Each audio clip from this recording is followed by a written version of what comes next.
Je m'appelle Georges Baillet, je suis le fils d'un patron de pêche et petit-fils de patron de pêche, côté paternel et maternel. Mes deux grands-pères étaient patrons de pêche. Mes parents m'ont déconseillé de continuer ce métier. La pêche, depuis quelques années, est en mauvaise posture. J'ai donc fait ma carrière à Paris, à la RATP. Mes deux fils ont repris le flambeau et sont devenus tous les deux marins. J'ai donc été élevé en langue picarde, langue qui était parlée dans la marine. C'est ma première langue. Le français, je l'ai appris plus tard à l'école de la République. À la retraite, je suis revenu à Berck. J'ai été élu adjoint au maire. Voyant disparaître ma langue, j'ai donné des cours de picard en mairie pendant plusieurs années.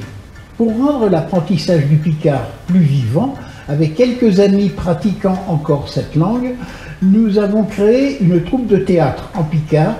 T'en souviens-tu? J'ai écrit des textes et surtout des chansons pour la troupe.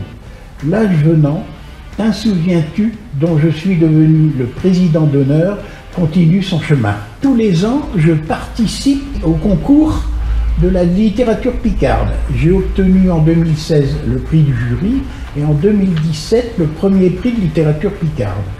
Je continue à écrire une nouvelle tous les ans pour participer et faire vivre ce concours. Le picard est la langue régionale la plus parlée en France. Elle est pratiquée dans les 5 départements des Hauts-de-France et du Hainaut belge.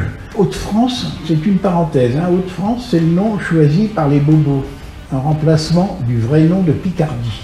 Le picard est encore écrit par plus de 400 personnes dans notre province. Le concours de littérature picarde est pratiqué tous les ans par une 50aine d'écrivains en langue picarde. Nous avons donc en Picardie une solide implantation linguistique que nous désirons conserver et amplifier.